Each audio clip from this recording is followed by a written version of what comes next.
Welcome to the Super Life Podcast with me, Darin Olien. How's it going? How are you? What's going on? I'm here to provide more information for you so that you can have a freaking super life. In our modern day world, as you know, may not have our best interest. Today, we're diving into something that pisses me off, man. It really does. It seems harmless, but I think all of you know it's not. And that is those little frickin' trees that people hang on their car, especially Uber drivers and Lyft drivers. Oh my God, these little tree air fresheners hanging in the rearview mirror is something that I despise and I turn away. Uber drivers, Lyft drivers, you name it. Turns out they're not just harmless little scents hanging there. They're tiny chemical bombs that are harassing you. And once I started diving into the science, whoa, of course, it was backed up with my intuitive knowledge that I'm like, I feel abused through my nose and through my olfactory, and I instantly get a headache. So let's talk about what is actually in those air fresheners and what we can do about it and what it's doing to our body. And yes, how can we do something about it? But moreover, maybe there's something bigger we can do, which I'll reveal later. Because this is one of those moments where we can take our power back without a doubt. Let's start with what is actually floating in the air inside your car. There's this study called Volatile Chemical Emissions from Car Air Fresheners. That's right, it was an actual study, and we found it. Researchers analyzed 12 popular car air fresheners. Those trees, those clips, those sprays, those gels, you name it, they tested it. Here's what they found. 546 volatile organic compounds, or VOCs. Out of those, 30 were considered potentially hazardous. That's right. Where's that organization? Where is that regulatory body that is supposed to be regulating this stuff? I don't see them yet again. That's why I wrote my book, Fatal Conveniences, to give you this handbook of power to get rid of these fatal conveniences in your life and transmute that into great spaces that you can live in without being the victim of this stuff that's not regulated and these hundreds of chemicals that are blasting your nose. There's things like formaldehyde. Formaldehyde is everywhere and it's dangerous. Other things like benzene and other stuff you definitely don't want in your immediate airspace. Let's protect our airspace, especially in these encapsulated cars. This is marinating in your brain. And you know what's wild? Not a single one of those hazardous chemicals were listed on any label of any kind of any one of these tested. And that is inherently the problem. Again, all of this stuff I am definitely not making up. These are all studies I found and that are in the show notes. See, you're sitting in traffic, windows rolled up, thinking you're enjoying ocean breeze fragrance, but you're just huffing in all of this chemical stew. That's not okay. Our nose is potentially one of the most sensitive, especially as mammals, even down to our food selection. We should actually select our food. Has been shown selectively without manipulation that you can food select whole foods and know that what your body needs at any given time. But I digress. So the point is that our olfactory system, our nose, is very sensitive. And check this out. The proximity of our nose to our brain obviously goes right to our brain and goes right to our tissues. So what this stuff does to your body and where it gets really personal. So let's talk about this impact. There's a study called Fragranced Consumer Products, the effects on asthmatics. And it found that over 64% of people already with asthma reported significantly real symptoms from these scented products. So obviously they're compromised. So their symptoms present right away and acutely, from wheezing, headaches, and even full-on asthmatic attacks. And 41% said air fresheners were the absolute trigger. And this was a study done in 2019. Another study with the title Migraine Headaches and Fragranced Consumer Products, nearly half of the people who get migraines said air fresheners specifically set them off. Listen, this is personal to me because my dad, even from the fragrances in the shampoos and conditioners and the laundry detergent and the deodorants and the off-gassing of t-shirts, all of that stuff are a bunch of these fragrances untested and unregulated. And if you're neurodivergent, like folks with autism, people that are already susceptible, this one absolutely breaks my heart because they're already compromised. In this study, Fragranced Consumer Products Effects on Autistic Adults, it said that over 83%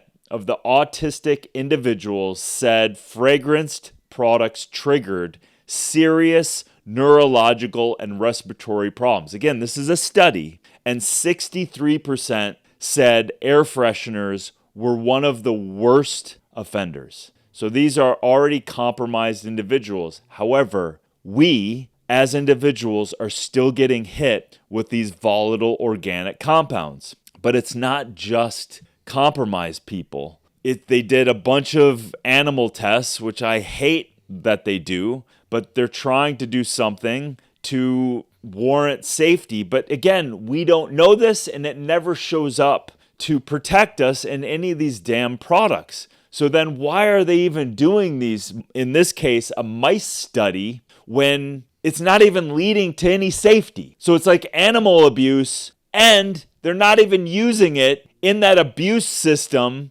to then regulate the stuff that they give us and put us, in this case, pollute our airways. In a study out of Nigeria, researchers exposed mice to a solid commercial air freshener, a normal one. After a few weeks, the mice showed increased anxiety, depression-like behavior, memory loss, and signs of oxidative stress in the brain. Their brains were literally under chemical assault. I don't know about you. I do feel assaulted when I come in proximity of this intense air freshener blitz of chemicals. That's why I hate going into these cars that have Ubers and Lyfts and have this fragrance. For some reason, culturally, they think people want to smell that shit. And I'm telling you, we do not. So brains were under this chemical assault. This was a study in 2019 called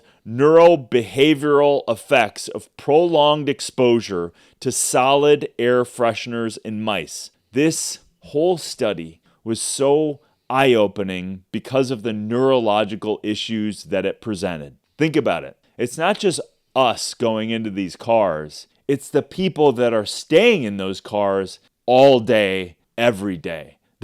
They're under assault, and then they're just get so used to it that they don't even perceive it anymore. Also, you have to be aware that quote-unquote green doesn't mean safe, and the label means basically nothing. You might be thinking, okay, Darin, I'll just grab the organic vanilla rainstorm scent. I'm sorry to tell you, that is absolute BS. Greenwashed products aren't any better. In the same 2020 study I mentioned a little bit earlier, researchers tested natural versions too and found no meaningful, significant statistical difference in these chemicals that still released these volatile organic compounds. We're getting absolutely, I love this word, bamboozled by scent marketing.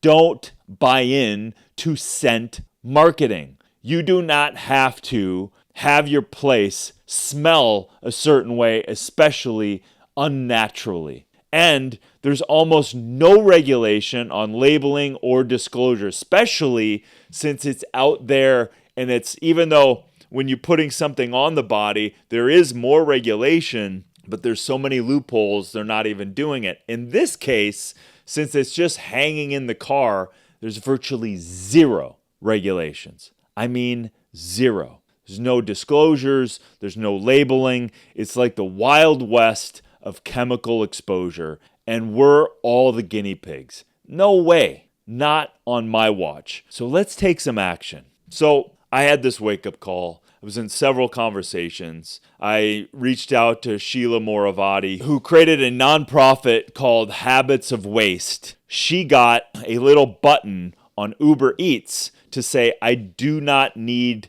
cutlery. And only if you do it, you hit that thing. She saved millions and millions of cutlery just being thrown out as single-use plastic. That is huge. I want to do the same thing. Let's demand this ride-share app of Uber and Lyft give a fragrance-free option. Let's push them to put this little button.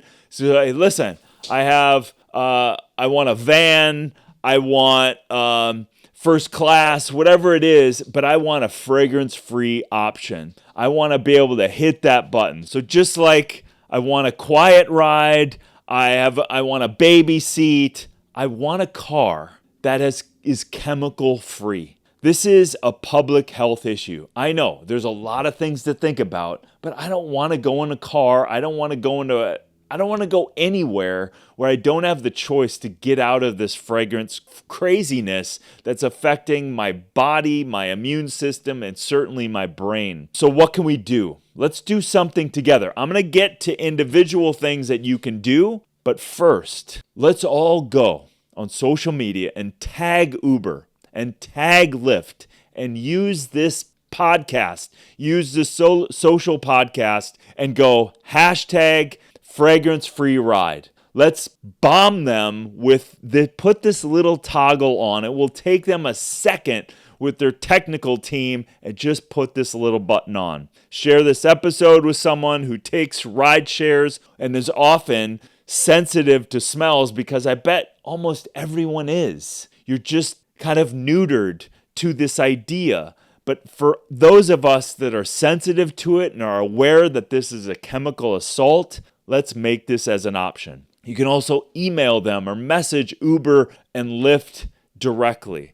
Let's support us having clean air, man, especially as we're running around New York and all of these big cities where Uber and Lyft people use all the time. So I want to push this to a bigger campaign, but for today, let's hit this hard. Let's tag Uber and tag Lyft, and let's push them to have a fragrance-free button and a fragrance-free ride. I want to all of us, and I want the drivers to know.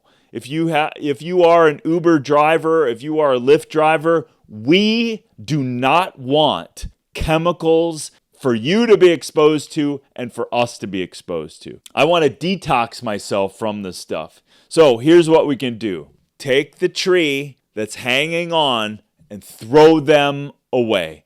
Ditch the sprays, ditch all of that stuff, especially in your home too. Crack a window and circulate fresh air. Throw a jar. So all of the people who are doing Lyft, I'm not here to bang on you so much, but I want you to be aware we don't want this. But what you can do is you can put baking soda under the seats, and that pulls in unwanted fragrances. It keeps air fresh. You can use also activated charcoal. You can put that in little containers under the seats that can pull unwanted smells into that. You can switch that out every month. So what this baking soda and activated charcoal is, and it traps the scents. It traps the molds or whatever is in the car, and it traps that stuff. And if you want to freshen it up, then you can use things like rose hydrosol or rose essential oil, but don't blast it all.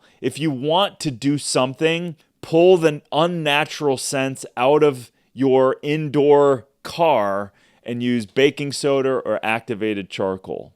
I'm really serious. Let's freaking tag Uber and Lyft and let's create a bit of a movement. This is an easy switch, but if you come in contact with an Uber driver and you peek your head in and they have the trees hanging off and you're a rush, just please ask them politely and nicely, please, can you take those off and put those in your glove compartment as we drive? Because I'm super sensitive and I get a headache. They will listen. They don't want a bad review, but these are things that you can do. Okay? So this is an easy one, but let's ban these damn chemical air fresheners in our car. Let's clean up our air and let's do it one ride at a time. Okay, if you want to check out the show notes, you certainly can. It's fascinating. It's empowering. Knowledge is power, and then we can take some action. Clean up the air in your car, and even if you're doing it in your own car, throw those things away. Use baking soda, activated charcoal, and take your air back. Okay, peace. Love you.